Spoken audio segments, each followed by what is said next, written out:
ఆంధ్రప్రదేశ్లో ప్రజలు సంక్రాంతిని అతిపెద్ద పండుగగా జరుపుకుంటారు. ముఖ్యంగా ఉభయ గోదావరి జిల్లాలో మరింత ప్రత్యేకంగా చేసుకుంటారు. అనేక ఇళ్లు అతిథులతో సందడి చేస్తూ పండుగను మరింత రిచ్గా మార్చేస్తాయి.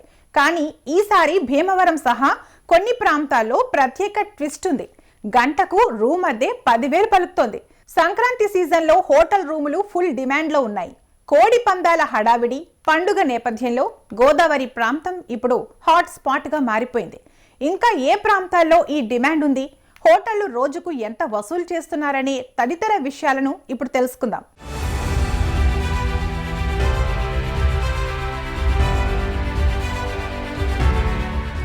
ఆంధ్రప్రదేశ్లో సంక్రాంతి సీజన్ మొదలైంది. పట్టణాల నుంచి పల్లెలకు జనప్రవాహం కొనసాగుతోంది. బస్సులు, రైళ్లు అన్ని ఫుల్ అయ్యాయి. సొంత కార్లు, బైకుల్లో వెళ్లే వాళ్లు హైవేలను జామ్ చేస్తున్నారు. ప్రతి ఇల్లు పండుగ మూడ్లోకి మారిపోతుంది. ఉభయ గోదావరి జిల్లాలైన తూర్పు గోదావరి, పశ్చిమ గోదావరి ప్రాంతాల్లో మాత్రం సంక్రాంతి నెక్స్ట్ లెవెల్లో జరగనుంది. ఇక్కడి ప్రజలు అతిథులకు ఆతిథ్యం ఇవ్వడంలో సూపర్ అని చెప్పవచ్చు. పండుగ సమయంలో ఇళ్లు అతిథులతో నిండిపోతాయి. భోజనాల వడ్డింపు, సరదాలు అంతా ఇంతా కాదు.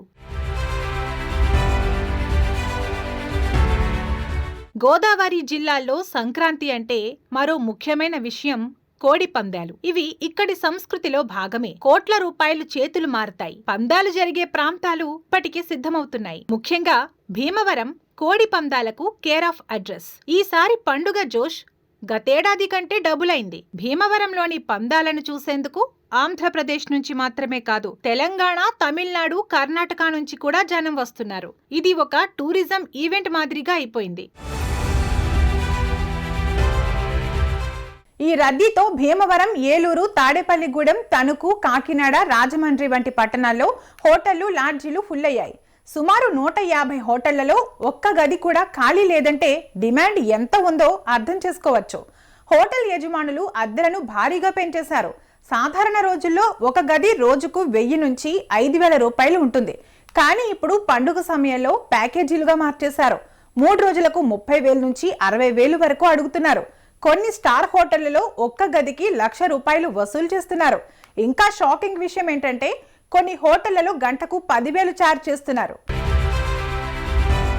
హోటల్ యజమానులు ఈ డిమాండ్ను సాకుగా చూపించి దీపం ఉన్నప్పుడే ఇల్లు చక్కబెట్టుకోవాలి అన్నట్లుగా ప్రవర్తిస్తున్నారు. ఇదే సమయంలోనే ఎక్కువ డబ్బు సంపాదించాలని చూస్తున్నారు. పలువురు పర్యాటకులు చేసేది లేక ఈ అద్దెలు చెల్లిస్తున్నట్లు తెలిసింది. రాజకీయ నాయకులు కూడా ముందుగానే గెస్ట్ హౌస్లను రిజర్వ్ చేసుకున్నారు. దీంతో సాధారణ పర్యాటకులకు వసతి కష్టాలు మొదలవుతున్నాయి. కళ్యాణ మండపాలు, హోమ్ స్టేలు కూడా అద్దెకు తీసుకుంటున్నారు. ఇవి కూడా భారీ ధరలు అడుగుతున్నాయి. గోదావరి జిల్లాల్లో కోడి పందాలు ప్రతి ఏటా ఘనంగా జరుగుతాయి. ఈసారి బరుల వద్ద పందాల జోరు మరింత పెరిగింది. నిర్వాహకులు ఇప్పటికే పందెం రాయుళ్లతో ఒప్పందాలు కుదుర్చుకున్నారు. తాడేపల్లిగూడెంలో 2.5 కోట్ల రూపాయలతో భారీ పందెం జరగనుంది. సీసలి, నారాయణపురం, చిన అమిరం వంటి ప్రాంతాల్లో కోటి రూపాయల పందాలు వేసేందుకు సిండికేట్లు సిద్ధమవుతున్నాయి. గతేడాది గెలిచిన పందెం రాయుళ్లను బరులకు రప్పించేందుకు పోటీ పడుతున్నారు. ఈ పందాలు చూసేందుకు సినీ ఇండస్ట్రీ సెలబ్రిటీలు కూడా వస్తారు. సంక్రాంతి సమయంలో గోదావరి జిల్లాలు ఎలా మారతాయంటే రోడ్లు జనంతో నిండిపోతాయి. హోటళ్లలో రూములు దొరకడం కష్టం. పర్యాటకులు ముందుగానే బుకింగ్ చేసుకుంటారు. కానీ ఈసారి డిమాండ్ ఎక్కువ కావడంతో ధరలు ఆకాశాన్ని తాకుతున్నాయి. ఉదాహరణకు భీమవరంలో ఒక సాధారణ లాడ్జ్ రూమ్ సాధారణంగా 1,500 రూపాయలు ఉంటుంది. కానీ ఇప్పుడు 3 రోజులకు 60,000 అడుగుతున్నారు. స్టార్ హోటళ్లలో అయితే రూముకు 1,00,000 రూపాయలు, గంటకు 10,000 అడుగుతున్నారంటే డిమాండ్ అర్థం చేసుకోండి మరి.